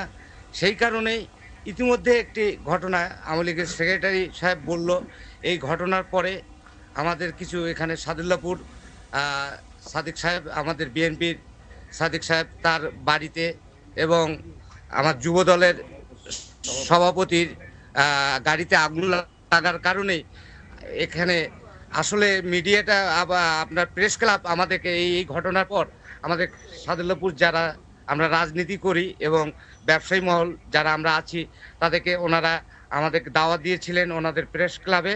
সেই প্রেস ক্লাবে আমরা আমাদের সবার আলোচনার পরিপ্রেক্ষিতে আমরা ঐক্যমত হয়েছি যে 18 দল এবং মহাজোট আমরা যে কোনো কেন্দ্রীয় কর্মসূচি শান্তিপূর্ণভাবে করব। এই আলোচনায় আমাদের মাঝে আমার দলের রাজনৈতিক নেতৃবৃন্দের সঙ্গে হয়েছে এবং আমাদের এই সাদুল্লাপুর আমরা ক্ষুদ্র ব্যবসায়ী এবং আমাদের এখানে ছোট জায়গা, আমরা ব্যবসায়ীর পক্ষ থেকে এবং ব্যবসায়ীর প্রতিনিধি হিসাবে আমি সকল রাজনৈতিক নেতৃবৃন্দের কাছে বলেছি যে আপনারা সুন্দরভাবে এবং আপনাদের মিটিং মিছিল আপনারা করবেন, আমাদের ব্যবসায়ীর উপর কোনো যেন আঘাত না আসে। তারা আমাদেরকে সব দলেই 18 দল এবং মহাজোট সবাই কথা দিয়েছেন যে না, আমরা শান্তিপূর্ণ রাজনীতি করব। এখানে আমরা সব দল যারা এখানে যে দল আমরা এখানে প্রোগ্রাম করি, এখানে অন্য কোনো দলের প্রোগ্রাম ইতিপূর্বে হয়নি। সেহেতু আমরা যারা প্রোগ্রাম করি তারাই এই কাজটি করেছি। আচ্ছা আচ্ছা, অনেক ধন্যবাদ স্বপন ভাই।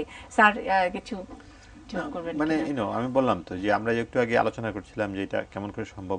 এই একটা উপজেলার একটা রাজনৈতিক নেতৃবৃন্দ তারা কিন্তু জিনিসটা বুঝেছেন, তাই না? আসলে রাজনীতিটা তো আসলে, তাই না, কোনো একটা অ্যাবস্ট্রাক্ট কোনো জিনিসটা, এটা মানুষের জন্য, সাধারণ মানুষের জন্য। সাধারণ মানুষ যদি কষ্ট পায়, তারা যদি তাদের জীবন সঠিকভাবে না করতে পারে, সেই রাজনীতির তো আর কোনো মানে থাকে না। তো মানুষ ছাড়া তো রাজনীতি হয় না। এবং তারা একত্র হয়েছেন এবং তারা সিদ্ধান্ত নিয়েছেন এবং সেখানে কোনো সন্ত্রাস নাই, তারা রাজনীতি করছেন, তারা সন্ত্রাস করছেন না। কাজেই এখন তো আর কেউ বলতে পারবে না যেটা সম্ভব না। এই যে একটা মডেল আছে, তো ওরাও করতে পারলে অন্যরা পারবে না কেন, তাই না? এবং যেটা সবচেয়ে যেটা গুরুত্বপূর্ণ, সেটা আমি সবসময় বলি যে আমাদের দেশে সবাই রাজনীতি করবে, কিন্তু যারা নাকি স্বাধীনতার যুদ্ধে আমাদের বিরোধিতা করেছে তারা আমাদের দেশে রাজনীতি করার অধিকারটা কিন্তু তারা নিজেরাই কিন্তু খর্ব করেছে, তাদের রাজনীতি করার অধিকার নাই। কাজেই কে আমাদের ক্ষমতায় আসলো সেটা নিয়ে আমাদের বিন্দুমাত্র দুশ্চিন্তা থাকতো না যদি দুটো রাজনৈতিক দলই বলতো যে আমাদের সাথে কোনো স্বাধীনতার যুদ্ধ বিরোধী কোনো লোকজন থাকবে না। কাজেই আমার মনে হয় যে তারা জিনিসটা আমাকে দেখিয়ে দিয়েছেন যে হ্যাঁ, আমাদের এখানে যার খুশি রাজনীতি করতে পারবে, যেভাবে খুশি রাজনীতি করতে পারবে, কিন্তু স্বাধীনতা বিরোধী যুদ্ধাপরাধীর দল তারা রাজনীতিতে অংশ নিতে পারবে না। এটা অত্যন্ত একটা সিম্পল জিনিস, সিম্পল মডেল, তাই না? এই মডেল নিয়ে মনে হয় আমাদের কাজ করতে হবে আসলে। আমরা একটা বিরতিতে যারা ছেলেমেয়েরা যারা আছে তাদের কেমন লাগলো একদম ছোট্ট করে একটু শুনতে চাই, কেউ কি বলবেন? জি, সাইদুল্লাহপুরের এই মডেলটি নিঃসন্দেহে অনন্য, কারণ এটি ব্যতিক্রম। কিন্তু আমি কি বিজ্ঞাপন বিরতির আগে স্যারের কাছে একটা ছোট্ট প্রশ্ন করতে পারি? হ্যাঁ, অবশ্যই অবশ্যই। স্যার, আমি university of information technology and sciences UITS এর একজন শিক্ষার্থী এবং ইউআইটিএস ডিবেটিং সোসাইটির একজন সদস্য। আমি স্যার বিতর্কের প্রেক্ষিতে বিভিন্ন জায়গায় যখন বিভিন্ন শিক্ষার্থীদের সাথে স্যার কথা বলতে যাই, তখন এমন একটা প্রশ্নের সম্মুখীন হয়েছিলাম আমি বেশ কিছুদিন আগে, সেই প্রশ্নটির উত্তর স্যার আমি সত্যি কখনো খুঁজে পাই নাই। আর এই প্রশ্নটা করতে স্যার আপনার কাছে আমার মানে লজ্জায় মাথা নুয়ে যাচ্ছে, যে সেখানে আমার কাছে যেটা মনে হয়েছিল যে আমাদের জাতীয়তাটা নিয়ে প্রশ্ন এসেছিল স্যার। আমাদের জাতীয়তাটা আমরা আজ পর্যন্ত নিশ্চিত করতে পারি নাই। আমাদের একাংশ ধারণা করে আমরা বাংলাদেশি, কেউ ধারণা করে স্যার আমরা বাঙালি। আসলে স্যার আমরা বাঙালি না বাংলাদেশি, এই কনসেপ্ট দুটার যে কনফ্লিক্ট স্যার, এই দ্বন্দ্বটা, এটাকে স্যার আপনি কিভাবে মূল্যায়ন করবেন? না, এখন মানে এই প্রশ্নটা আসলে তো এটা তো আসলে মানে রিয়েল প্রশ্ন না, আসলে এগুলো হচ্ছে আর্টিফিশিয়াল প্রশ্ন, মানুষের মধ্যে বিভেদ সৃষ্টি করার জন্য প্রশ্ন। আমি নিজেকে বাংলাদেশি বলতে গৌরব অনুভব করি, আমি নিজেকে বাঙালি বলতে গৌরব অনুভব করি, তাই তো? কাজেই যখন নাকি আমার পাসপোর্টে নিয়ে যাই সেখানে লেখা থাকে বাংলাদেশি, কিন্তু আমি যদি বলি যে হ্যাঁ বাংলাদেশিটাই আমার একমাত্র পরিচয়, তাহলে আমাদের যে একটা বিশাল ঐতিহ্য আছে, শত শত বছর কি হাজার হাজার বছরের ঐতিহ্য আছে, পুরোটাকে তো আমি বাদ দিয়ে দিলাম, তো আমি তো সেটা তো বাদ দিতে চাই না তো এখানে, তাই না? কাজেই আমাদের জন্য তো দুটোই সত্য। আমার যখন নাকি রাষ্ট্রীয়ভাবে আমাকে যখন বলি হ্যাঁ আমি বলি বাংলাদেশি, কিন্তু 1971 সালে আমার বাংলাদেশ হয়েছে, এর আগে কি আমার অস্তিত্ব ছিল না? অবশ্যই আমার অস্তিত্ব ছিল, তাই না? তখন তো আমি বাঙালি ছিলাম, তখন বাঙালি থাকবো। কাজে একটার সঙ্গে আরেকটা কিন্তু কনফ্লিক্ট নাই। আমি বাংলাদেশি এবং হ্যাঁ বাঙালি, আমি বাংলাদেশি বলতে গৌরব অনুভব করি, আমি বাঙালি বলতে গৌরব অনুভব করি, তাই তো? কাজে এটা তো কোনো সমস্যা নেই এটার ভিতরে। এবং যারা এটাকে তৈরি করে একটা বিভেদ সৃষ্টি করতে চায়, একটা সমস্যা তৈরি করতে চায়, একটা ঝগড়া লাগাতে চায়, তর্ক করতে চায়, তারা তো কোনো কাজের কাজ করছে না। তো আমাকে বলো, কনফ্লিক্ট তো নাই আমার কাছে, আমি দুটোই, আমি তো বাঙালি এবং বাংলাদেশি। আমরা একটা বিরতিতে যাচ্ছি, বিরতির পর আবারও ফিরছে এই অনুষ্ঠানে। প্রিয় দর্শক, থাকুন এটি নিউজের সঙ্গেই। আমার প্রতিবাদের ভাষা, আমার প্রতিরোধের আগুন দ্বিগুণ জ্বলে যেন, দ্বিগুণ দারুণ প্রতিশোধে করে চূর্ণ ছিন্ন ভিন্ন শত ষড়যন্ত্রের জাল যেন। আনে মুক্তি আলো আনে, আনে লক্ষ্য শত প্রাণে শত লক্ষ কোটি প্রাণে। আমার প্রতিবাদের ভাষা, আমার প্রতিরোধের আগুন।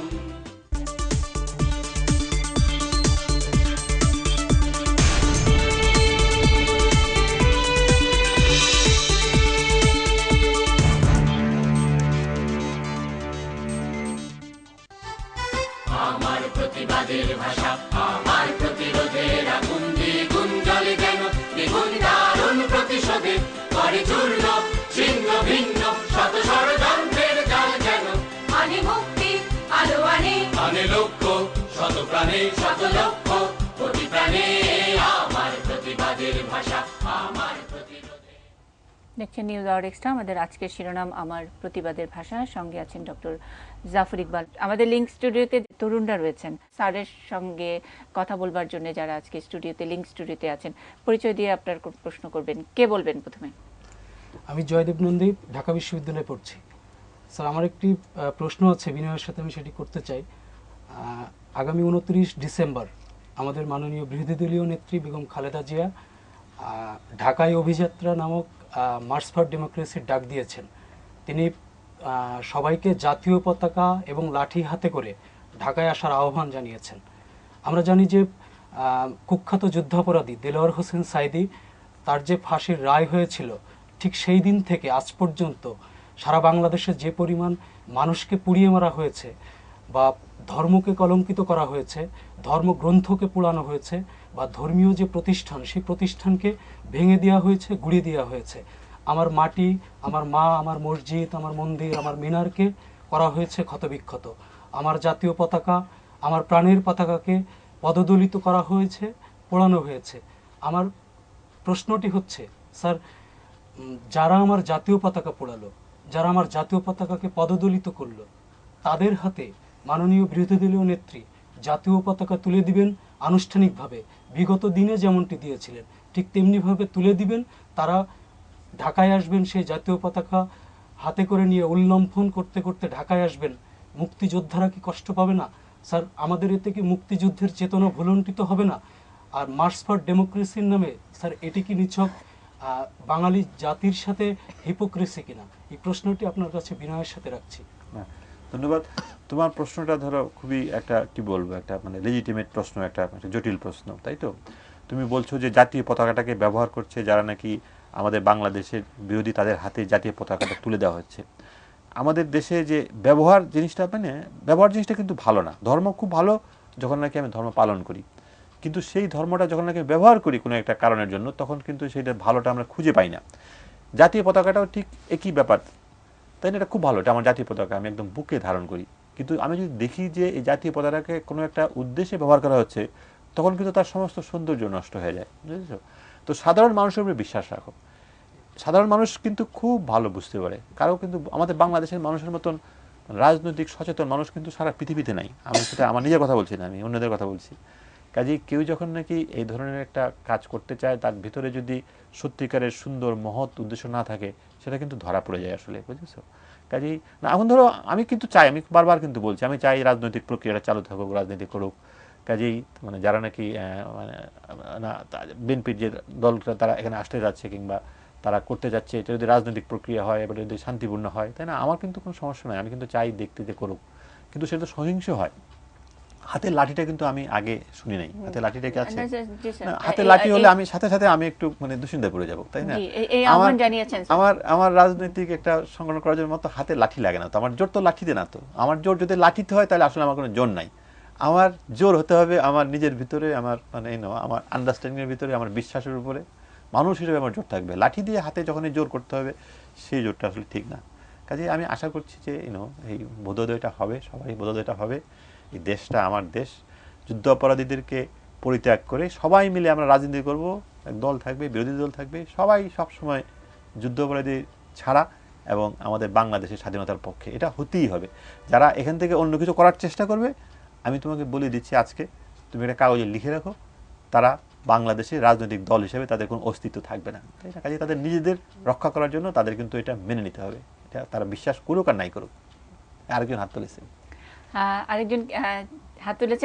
আমি একটু আপনাকে একটু পরে দিই। একজন দর্শক অনেকক্ষণ ধরে স্যার মানে আপনার সঙ্গে একটু কথা বলবেন, সাতক্ষীরা থেকে ফোন করেছেন, এবং আমরা যদিও বলেছি যে আজকে সাদুল্লাহপুর আর কুড়িগ্রামের কথা বলবো, কিন্তু সাতক্ষীরা থেকে উনি অনেকক্ষণ ধরে ফোনে অপেক্ষা করছেন। আমরা ফোনটা নিয়ে নিচ্ছি। হ্যালো হ্যালো, জি আসসালামু আলাইকুম। ওয়ালাইকুম আসসালাম। জি জি, আপনি আপনার প্রশ্ন করুন। স্যার, আমি তানজির, সাতক্ষীরা সরকারি কলেজে অর্থনীতির চূড়ান্ত বর্ষের শিক্ষার্থী। আমি আপনাকে প্রথমে শুভেচ্ছা জানাচ্ছি আমার পক্ষ থেকে, এবং একই সাথে কয়েকটা প্রশ্ন করব, এবং আমার মনের ভিতরে কিছুটা ক্ষোভ আছে, সেটা আমি আপনার সাথে শেয়ার করব। প্রথমটা হচ্ছে যে আমরা যারা মফস্বলে থাকি, আমাদেরকে মুক্তিযুদ্ধের চেতনায় বড় করার জন্য মফস্বলে কোনো ব্যবস্থা নাই। এটা হচ্ছে এক নাম্বার। দুই নম্বরটা হচ্ছে আমরা যদিও নিজেরা চেষ্টা করি যে মুক্তিযুদ্ধের চেতনায় বেড়ে ওঠার, আমাদের সহকর্মীদের সহপাঠীদের আমাদের চেতনায় বড় করার, আমাদের ছোট ভাইদেরকে আমাদের চেতনায় বড় করার, কিন্তু সেখানে প্রধান বাধা হয়ে দাঁড়ায় ছাত্রলীগ। আপনি জানেন যে ছাত্রলীগ সারা দেশেই নানাভাবে নানা ধরনের ঘটনা ঘটায়। আমরা মুক্তিযুদ্ধের পক্ষের কথা বললে অনেকে আমাদেরকেও ছাত্রলীগের ভেবে আমাদের পাশে আসতে চায় না। এটা হচ্ছে 2 নম্বর বিষয়। 3 নম্বর বিষয় হচ্ছে আমরা ফেসবুকে একটা জিনিস দেখি, বাঁশের কেল্লা বলে একটা পেজ আছে। এই পেজটা সবসময় বাংলাদেশের নাশকতা সৃষ্টি করার জন্য অব্যাহতভাবে অপপ্রচার চালায়। এই পেজটা বন্ধ করার জন্য কোনো ব্যবস্থা গ্রহণ করা হয় না, যেটার জন্য আমাদেরকে ভুগতে হয়। আমরা সাতক্ষীরায় থাকি। তারপর হচ্ছে স্যার, যে তরুণ প্রজন্মকে পুনর্বাসন করার জন্য আপনি জামাত শিবিরের কথা যদি বলেন, তারা কিন্তু ফিনান্সিয়ালি সলভেন্ট এবং এস্টাবলিশড। কোনো আমরা যাদেরকে চিনি যারা শিবির করে, আমার মনে হয় না যে ধর্মের জন্য তারা শিবির করে। শুধুমাত্র তাদেরকে পুনর্বাসন করা হয় বলে তারা শিবির করে, এবং সেভাবেই একেবারে তাদের হয়ে যায়। আমরা বাংলাদেশের অন্য কোনো রাজনৈতিক দল কিংবা সুশীল সমাজকে এরকম দেখি না যে মুক্তিযুদ্ধের চেতনায় বড় হওয়ার জন্য কোনো প্রকার সাপোর্ট করবে। আর আপনি স্যার আজকের আলোচনায় কুরআন মাজিদ থেকে একটা আয়াত পড়েছেন, আমার শুনে খুব ভালো লেগেছে। আমি স্যার আপনার একজন ভক্ত, কিন্তু আমরা কখনো আপনাকে পবিত্র কুরআনের আয়াত নিয়ে এই ধরনের কথাগুলো যদি আপনি একটু বেশি বেশি লেখেন, তাহলে আমার মনে হয় যে মানুষ কিংবা যারা আমরা মফস্বলে থাকি এরা আর বিভ্রান্ত হব না, এবং ধর্মের আলোকেও যে ভালোভাবে দেশ প্রেমের সাথে বেঁচে থাকা যায়, দেশকে ভালোবাসা যায়, এই কথাটা স্যার বেশি বেশি প্রচার পাবে। আর একটা বিষয় স্যার, যে সৈয়দ আবুল মকসুদ সহ অনেক রাইটারকে আমরা লিখতে দেখি বেশ অনেক পত্রিকায়, এনারা সাতক্ষীরা সম্পর্কে কতটুকু জানেন আমরা জানি না। আপনি যেহেতু জাতীয় পর্যায়ে থাকেন, মনে হয় ইনাদের সাথে আপনার কথা বলার সুযোগ হয়। আমার স্যার রিকোয়েস্ট যে ইনাদেরকে সাতক্ষীরার বর্তমান পরিস্থিতি নিয়ে কিছু লিখতে বলবেন, আপনি নিজেও লিখবেন। আমার মনে হয় যে বর্তমানে জামাত শিবির সাতক্ষীরায় যে সহিংসতাটা চালাচ্ছে, অনেক ধন্যবাদ। তানজির অনেকগুলো প্রশ্ন করেছে। স্যার আমি কি আমাদের ওই স্টুডিওতে আরেকজন আমাদের বন্ধু হাত তুলেছিলেন, ওর প্রশ্নটা নিয়ে নিব একসঙ্গে? ওটা জাস্ট কুইকলি একটা বলে দিই, কারণ তারটা আসলে যতটুকু প্রশ্ন তার থেকে বেশি কিন্তু সে আমাদেরকে কিছু তথ্য দিয়েছে, ইনফরমেশন দিয়েছে। তো সে, আমি যেহেতু ছাত্র, আমি ওকে তুমি করেই বলছি যে তুমি যে কথাগুলো বলেছো সেটা খুবই মানে চমৎকার কথা। আমি আশা করছি যেন যারা দর্শক এই অনুষ্ঠানটা দেখছেন তারা সবাই যেন কথাগুলো শুনে থাকেন। কাজে তুমি যে জিনিসটা বলার চেষ্টা করছো আসলে সেটা আমার কাছে ঠিক মানে প্রশ্ন না, তুমি কিছু জিনিস যা আমাদেরকে জানিয়েছো যেটা আমাদের সবার জানার দরকার, খুবই গুরুত্বপূর্ণ কিছু কথা। তাই না, তোমাকে ধন্যবাদ। আর মফস্বলে যে কথাটা বলছো, আমি কিন্তু ঢাকা শহরে থাকি না কিন্তু, তাই না, আমি কিন্তু ঢাকা শহরের মানুষ না, মানে এক অর্থে হয়তো আমিও মফস্বলের মানুষ। কাজে তুমি যেভাবে জীবন ধারণ করো আমি কিন্তু সেভাবে জীবন ধারণ করি। আর তোমাদের মতন এরকম সচেতন মানুষ যদি থাকে তাহলে আমার মনে হয় খুব ভয় পাওয়ার কিছু নাই। আর এই কোরআন শরীফের যে আয়াতটার কথা বলছো, আমি কিন্তু কোরআন শরীফ খুব মনোযোগ দিয়ে পড়েছি, এর ভিতরে খুব সুন্দর সুন্দর মানে কথা আছে। আমার যদি সুযোগ থাকতো কোনোদিন আমি তোমাদেরকে আরো কয়েকটা শোনাতাম কোরআনের কিছু সুন্দর সুন্দর কথা, যে কথাগুলি আমাদেরকে নানাভাবে অনুপ্রাণিত করে। ঠিক আছে, হ্যাঁ তুমি প্রশ্ন করতে পারো। আমাদের লিংক স্টুডিওতে হাত তুলেছিলেন, আমি তার প্রশ্নটি নিব। কে হাত তুলেছিলেন? হ্যাঁ, হাত তুলেছে একজন, নামটা জানি না। হ্যাঁ বলো। আমি মাইনুল, আমি ঢাকা বিশ্ববিদ্যালয়ের একজন শিক্ষার্থী। আমি আসলে বলতে চাচ্ছি যে স্যার, বর্তমান বিশ্বে যে ধরনের সংঘাত অথবা যে কোনো সংকট যখন দেখা দেয়, এই সংকট এবং সংঘাত সমাধানের জন্য সবাই যে পথটাকে বেছে নেয় সেটা হচ্ছে সংলাপের মাধ্যমেই সমস্যার সমাধান খোঁজা হয়। এবং আমাদের বর্তমান দেশের আজকের যে পরিস্থিতি, আওয়ামী লীগ সরকারের গত 4 বছর পার হওয়ার পর থেকেই কিন্তু আমরা পত্রপত্রিকায় বলেন অথবা সংবাদ মাধ্যমে জানতে পেরেছি যে আমাদের দেশটা সামনে মানে ওই তত্ত্বাবধায়ক সরকার প্রথা বাতিল হওয়ার পর থেকেই কিন্তু এক ধরনের আশঙ্কা ছিল যে আসলে আমাদের ভবিষ্যৎটা কোন দিকে যাচ্ছে। এবং আমাদের রাজনৈতিক নেতৃবৃন্দরা বারবার সংলাপের কথা বলে সংলাপে বসেও কিন্তু কোনো ফলপ্রসূ সমঝোতার মধ্যে আসতে পারেনি, এবং যার কারণে আজকে আমাদের দেশের এই সংকট চলছে। আমরা দেখতে পাচ্ছি রাজনৈতিক নেতৃবৃন্দের চরম ব্যর্থতার কারণে আজকে আমাদের রাস্তাঘাটে মানুষ পড়ছে, আমাদের অর্থনীতি ধ্বংস হচ্ছে। তো আসলে এখন যে পরিস্থিতি, আমরা দেশের সব মানুষজন একটা আশঙ্কার মধ্যে আছে এখন পর্যন্ত, আসলে বুঝতে পারছে না যে আগামীর বাংলাদেশ কোথায় যাচ্ছে। বিশেষ করে এই রাজনৈতিক সংকটের কথা, আমাদের দেশ ভালো আছে, আমরা তরুণরা আমাদের দেশটাকে ভালোবাসি, এবং আপনি যে সম্ভাবনার কথা বলছেন আমরা সেই সম্ভাবনাকে লালন করি এবং আমরাও সেই আপনাদের কথায় উজ্জীবিত হতে চাই। কিন্তু বর্তমান যে পরিস্থিতি, এই পরিস্থিতিতে আগামী কয়েকদিনের মধ্যে আমাদের দেশে আমরা আশঙ্কা করছি যে খারাপ দিকে যাচ্ছে। তো আসলে কি হতে পারে, নেক্সট বাংলাদেশ কি ভালো পজিশনে আবার দাঁড়াবে এবং সেটা কখন দাঁড়াতে পারে? হ্যাঁ, না অবশ্যই ভালো পজিশনে দাঁড়াবে একসময়, সেই সম্পর্কে আমার বিন্দুমাত্র সন্দেহ নাই। আমরা একটা দুঃসময়ের বিরুদ্ধে পার হচ্ছি এবং পৃথিবীতে অনেক দেশই অনেক সময় দুঃসময়ের বিরুদ্ধে পার হয়। কাজে এটা নিয়ে তোমার হতাশ হওয়ার কোনো কারণ নাই। আমি তোমার প্রশ্নের যদি উত্তর দিতে পারতাম, আমার দেশে ক্ষমতা থাকতো, আমার খুব ভালো লাগতো। কিন্তু তুমি যে জিনিসটা বলেছো যে রাজনৈতিক নেতৃবৃন্দ ওরা একটা সমাজে পৌঁছতে পারছে না, সংলাপ করছেন না, কিন্তু তুমি তো নিজের চোখেই দেখেছো যে এখানে একটা উপজেলার কিন্তু রাজনৈতিক নেতৃবৃন্দ কিন্তু ওনারা বসছেন, ওনারা কিন্তু সমাজে পৌঁছেছেন। তো ওনারা যদি পারেন অন্যরা কেন পারবেন না? এবং আমি যেটা দেখেছি আমার জীবনে, যে সব মানুষ যদি একটা জিনিস খুব তীব্রভাবে চায় তখন কিন্তু রাজনৈতিক দলগুলোকে সেটা তাদেরকে দিতে হয়, আদারওয়াইজ কিন্তু সেই রাজনৈতিক দলের অস্তিত্বই থাকে না। কাজে আমাদেরকে সবাইকে খুব তীব্রভাবে চাইতে হবে যে আমাদেরকে আমার সোনার সুন্দর বাংলাদেশটা আমাদেরকে ফিরিয়ে দাও। তখন রাজনৈতিক মানে মানুষ ছাড়া তো রাজনৈতিক দল হয় না। কাজে আমার মনে হয় যে এই একটু সামনে এগিয়ে আসার সময় এসছে, কথা বলার সময়, আমাদের কথা বলার সময় আসছে যে তোমরা আমাদেরকে এটা দিতে হবে, এটা না দিয়ে তোমরা যেতে পারবে না, তাই না? কাজে হতাশ হয়েও না আসলে, তাই না? দুঃসময় আসে, দুঃসময় আবার চলেও যায়। কাজে সেই দুঃসময়টা আমরা উত্তরণ করছি। প্রতিবাদের ভাষা আমার প্রতিরোধের আগুন দ্বিগুণ জ্বলে যেন, দ্বিগুণ দারুণ প্রতিশোধে করে চূর্ণ ছিন্ন ভিন্ন শত ষড়যন্ত্রের জাল যেন। আনে মুক্তি আলো আনে লক্ষ্য শত প্রাণে শত লক্ষ্য কোটি প্রাণে আমার প্রতিবাদের ভাষা আমার প্রতিরোধের আগুন।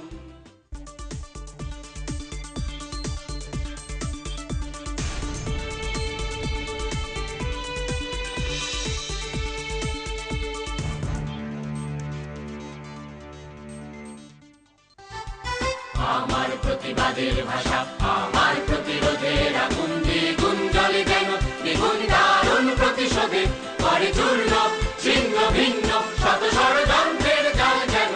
আনে মুক্তি আলো আনে, আনে লক্ষ্য শত প্রাণে শত লক্ষ্য কোটি প্রাণে আমার প্রতিবাদের ভাষা।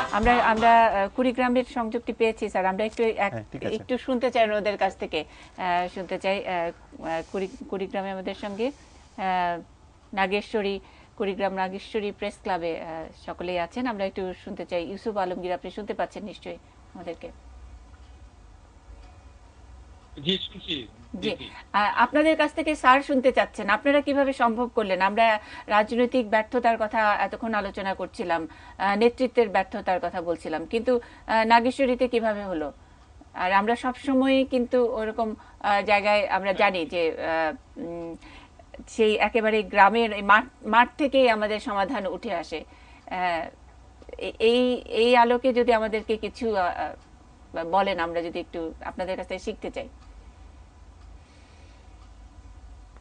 দিদি, আমাদের এখানে পৌর মেয়রের উদ্যোগে কুড়িগ্রামের নাগেশ্বরীতে একটি অনুষ্ঠান হয়েছিল, যেখানে আওয়ামী লীগ, বিএনপি এবং জাতীয় পার্টি সহ বিভিন্ন সামাজিক এবং সাংস্কৃতিক সংগঠনগুলো সেখানে একত্রিত হয়েছিলেন।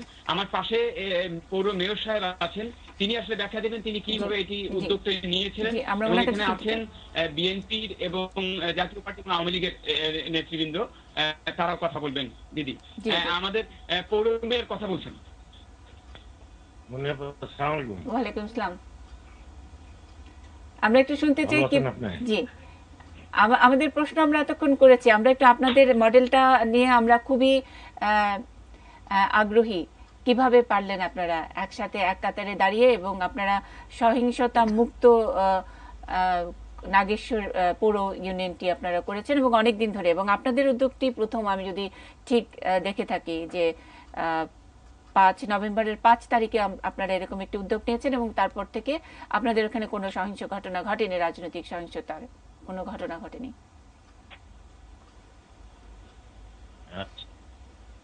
আচ্ছা, আমি বিভিন্ন পত্রিকা এবং প্রতিটা টিভি চ্যানেলের মাধ্যমে একটা আভাস মনে হলো যে দেশের সহিংসতা বিরাজ করবে। এই মর্মে আমার নাগেশ্বরী উপজেলা 14টা ইউনিয়ন, একটা পৌরসভা মিলে গঠিত। বাকি 14টা চেয়ারম্যানকে ফোনে যোগাযোগ করে একসঙ্গে করে আলাপ আলোচনা করে এবং প্রতিটা রাজনৈতিক দলের সভাপতির সঙ্গে কথা বলে সাংস্কৃতিক জোট, বণিক সমিতি, নাগেশ্বরীর সুশীল সমাজের সচেতন সকলের সঙ্গে কথা বলে মাইকিং করে তাদেরকে ডাক দিয়ে আমরা আমার হলরুমে বিশাল একটা আয়োজন করেছি সমাবেশের, মিটিং এর। এই মিটিং এ আলোচনার মুখ্য উদ্দেশ্য হলো এই, আমরা প্রত্যন্ত অঞ্চলে বাস করি এবং এখানে আমরা রাজনীতি করি সকলে মিলে। এখানে যেন কোনো সহিংসতা না থাকে, এখানে যেন শান্তি থাকে। রাজনীতি করার অধিকার প্রত্যেকেরই আছে, সেটা তারা রাজনৈতিকভাবে করবে, কোনো সহিংসতা নয়। এবং প্রতিটা দলেরই সভাপতি মঞ্চে উপস্থিত ছিলেন এবং ব্যবসায়ী মহল, বণিক সমিতি সকলেই মাইকে কথা দিয়েছিলেন যে আমরা সহিংসতা করব না, স্বচ্ছভাবে আমরা রাজনীতি করব এবং রাজনীতির মধ্যে কোনো সংঘাত থাকবে না ইনশাআল্লাহ। তারা যে কথা আমাদের দিয়েছে, যে প্রতিশ্রুতি দিয়েছে, আজ অবধি সে প্রতিশ্রুতি রক্ষা করে চলছে। আমার এখানে কোনো সহিংসতা নাই, শান্তি আছে, আমরা শান্তিতে সকলে মিলে আমরা বসবাস করতেছি এবং এখানকার সকল রাজনৈতিক দলের মধ্যে। জি, রহমান ভাই, আমরা একটু আবুল কাশেম সরকার, উনি আছেন আপনার পাশে, আমি একটু ওনার কথাও শুনতে চাই। কাশেম সরকার, ওনার কথা একটু শুনতে চাচ্ছি। 2 সেকেন্ড বলি, শেষ করি। জি, আমাদের নাগেশ্বরীতে যত রাজনৈতিক দল আছে সকলের সাথে আমার আন্তরিকতা, হৃদয়তা, সমন্বয় আছে। আমরা এক টেবিলে বসে চা খাই, এখানে কোনো সহিংসতা নাই, আমরা সকলেই ভালো আছি। ধন্যবাদ। আমরা একটু কাশেম ভাইয়ের কাছে শুনি আমরা। হ্যাঁ, আমার মৈত্রী মজুমদার শোনাই। দিদি, এই যে কাশেম ভাই কথা বলছেন এখন। জি, ধন্যবাদ মনীষা, আজকের এই এটিএনে এই অনুষ্ঠানে আমাদের কথা বলার জন্য, এবং আরো ধন্যবাদ জানাচ্ছি ডক্টর জাফর ইকবাল স্যারকে উনি একজন বিজ্ঞ মানুষ। তো আপনি আমার কাছে শুনতে চেয়েছেন, ঘটনা হলো আমরা অত্যন্ত শান্তিপ্রিয় মানুষ। মেয়র মহোদয় একটু আগে ভুলে গেলেন, ঠিক জাস্ট ওই আমরা এখানে আওয়ামী লীগ, বিএনপি, জাতীয় পার্টি আরো অন্যান্য সাংস্কৃতিক জোট যারা আছে সবার সঙ্গে এই একমতে হওয়ার পর আমরা এই সিদ্ধান্তে উপনীত হই, এবং এটা আমার মনে হয় এখন পর্যন্ত বাস্তবায়ন হয়ে আছে, কারণ আগামীতে কি হবে এটা বলা যায় না। তো আমি ডক্টর জাফর ইকবাল স্যারের কাছে একটা দিকে প্রশ্ন করবো। আচ্ছা করেন। জি বলেন। হ্যাঁ, যে একটা প্রশ্ন হলো, গতকাল একটা বিরাট সহিংসতা হয়ে গেল রাজশাহীতে। সিদ্ধান্ত কি সিদ্ধার্থ শঙ্কর নামে একজন পুলিশ কনস্টেবল অফিসার, আমি জানি না, মারা গেছেন। ঘটনা হলো গাড়িতে পুলিশরা যখন গাড়িতে রেখে তাদের ডিউটিতে গেল, আমার মনে হয় যে ওই গাড়ির ড্রাইভারের ডিউটি ছিল গাড়িতে ডিউটি দেওয়া, তার কিন্তু বাইরে কোনো ডিউটি ছিল না।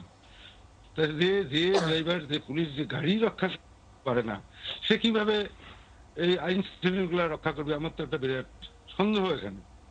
আর দ্বিতীয় কথা হলো যে বিহঙ্গ পরিবহন একটা আছে, ঢাকায় বহু পরিবহন আছে, শুধু বিহঙ্গ পরিবহনেই গান পাউডার দিয়ে লোকজন মারা হলো মনে হয় 90%, অন্যগুলো 1-2% বা 10%-এর মতো।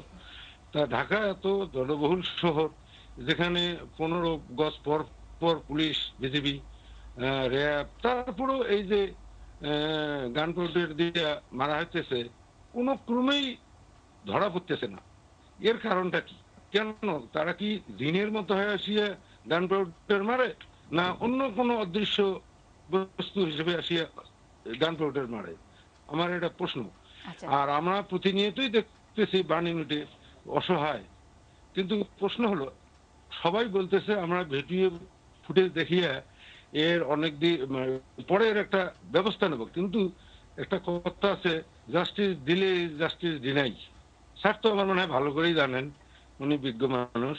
আর শেষ কথা হলো যে আমাদের দেশের যে নেত্রী, যে তাল গাছের জন্য বিচার মানি তাল গাছটা আমার, সেই তাল গাছে কিন্তু বজ্র পড়তেছে। ভবিষ্যতে যে এই তাল গাছের কি হবে এটা আল্লাহ জানেন। ধন্যবাদ। আচ্ছা স্যার, আপনি ওনার প্রশ্নের জবাব আবুল কাসেম সরকারের অনেকগুলো প্রশ্ন। প্রথমত ধরেন আপনার প্রশ্নের সবগুলো প্রশ্নের উত্তর যে আমি জানি তা না, আসলে যেগুলি আপনার প্রশ্ন সেগুলি আসলে আমারও প্রশ্ন, তাই না? তো একটা তথ্য আমি জানতাম না যে একটা বিহঙ্গ পরিবহন বেশিরভাগ গাড়ি আক্রান্ত হচ্ছে। তো ওইটা মনে হয় যে এটা হয়তো খুঁজে বার করা সম্ভব যে কারণটা কি এর ভিতরে।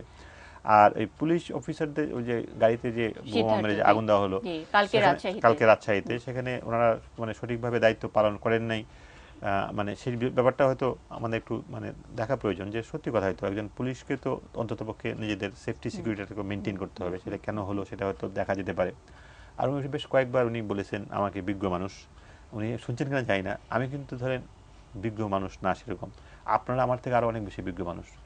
কারণ আমি আপনাদের কথা শুনতে যাচ্ছি যে এরকম দেশের একটা মানে অবস্থা, নাজুক একটা অবস্থা, তার ভিতরে আপনারা সবাই মিলে একত্র হয়ে আছেন, দেশের দায়িত্ব নিচ্ছেন, এটা যে একটা কত বড় একটা ব্যাপার আপনি চিন্তা করতে পারবেন না। আমার যদি ক্ষমতা থাকতো তাহলে আমি এসে আপনাদের সঙ্গে হাত মেলাতাম, বলতাম যে থ্যাংক ইউ, আমরা যে বাংলাদেশটা চাই আপনারা সেই বাংলাদেশটা আপনাদের এলাকায় তৈরি করে রেখেছেন, আমরা চাই এটা বাংলাদেশের সব জায়গায় ছড়িয়ে পড়ুক, তাই না? রাজনীতি করতে হবে, রাজনীতি দিয়ে আমার দেশটা চালানো হবে, কিন্তু সবাই মিলে আমরা শান্তিপূর্ণ রাজনীতি করব, একজন আরেকজনের পাশে থাকবো, তাই না? আমি সেই জিনিসটাই দেখতে চাই। যেটা যে সম্ভব আপনারা সেটা প্রমাণ করেছেন। আমাদের অলমোস্ট একটা ধারণা হয়েছিল যে এটা অসম্ভব আমাদের দেশে, কিন্তু এটা না, আপনারা দেখিয়েছেন যে এটা সম্ভব। আপনাদেরকে কংগ্রাচুলেশন, আপনাদেরকে স্যালুট।